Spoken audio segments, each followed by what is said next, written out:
Hello everybody. I wanted to post this video sooner. The plan was to have it up right after I got home, but as some of you know, I got really sick. We'll get to that though. So this episode is going to detail my trip to Orlando to be a true crime podcast on Podcast Row. I live east of Los Angeles, and there are a few smaller airports I can usually use that are easier to navigate than LAX. But the only non-stop flight I could find at the times I wanted were only out of LAX, so it was an early day when I left. So it's like 4 a.m. About to drive to the airport. Fly to Florida. CrimeCon, here we come.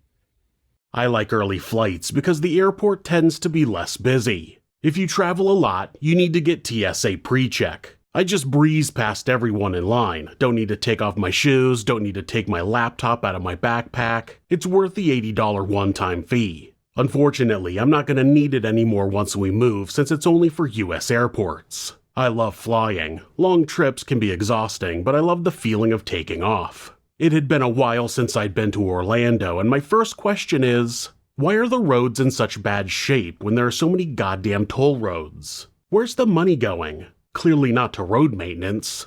Also, I've lived most of my life in either the Seattle area or in Southern California, both places that are known to have bad traffic. But the amount of traffic in Orlando is absolutely insane.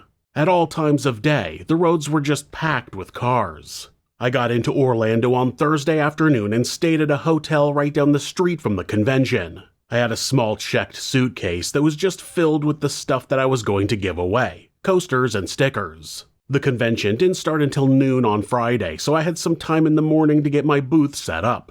The entire convention took up a variety of areas in the convention center of the World Center Marriott. There was a room with Podcast Row, other exhibitors' booths, and one stage. There was another room with a bigger stage, rooms with other events like meet and greets and book signings, and a spot that had some interactive crime scene investigation stuff.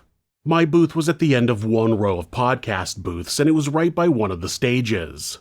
I think it was the second biggest stage. There was a bigger stage in another room of the convention center. This stage had events with people like Payne Lindsay, Nancy Grace, and Candace DeLong. My booth had a great view of that stage, but it was really hard to understand what anyone was saying. Except Nancy Grace, because, well, it's Nancy Grace.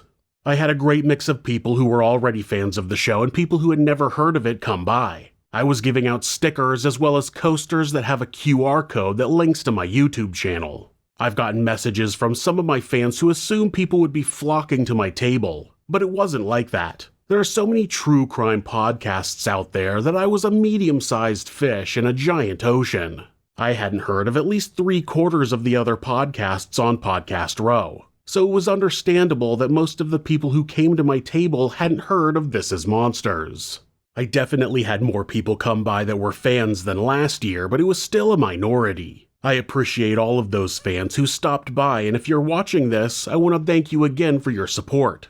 And if you're new to the show and happen to also be watching this, welcome aboard. I hope I can keep you entertained over the next few years. I also met a bunch of other creators. People who had other podcasts, people who had written books about cases, and people who worked in law enforcement. After talking with some of those people, I walked away with a few ideas for upcoming episodes and even some collaborative projects. So I sat at that table for 3 days. On the afternoon of Friday, I was by myself. On Saturday, I had a fan come and help, and that was great because then I had someone to chat with during slow periods. Mickey was a fun helper, and I appreciate her for being there. Thanks, Mickey. Then, the morning on Sunday, I was by myself again.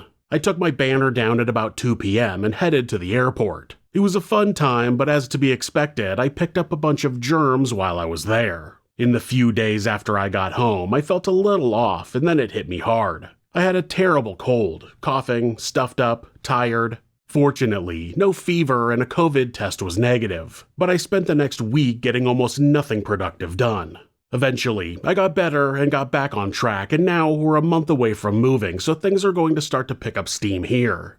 It looks like CrimeCon will be in Nashville next year, so if you're a true crime junkie, you should look into that. I definitely won't be there, but I might try to attend CrimeCon UK in London in September of 2024. I don't know if I'll have a booth or if I'll just go on my own. I'll make that decision after we move and get settled. I'll keep you guys posted. Thanks so much for coming to my channel. If you guys have any questions about me personally or my upcoming move to the Netherlands, leave them in the comments. If you like these videos, hit subscribe and you can continue on this journey with me. Thanks, and be safe.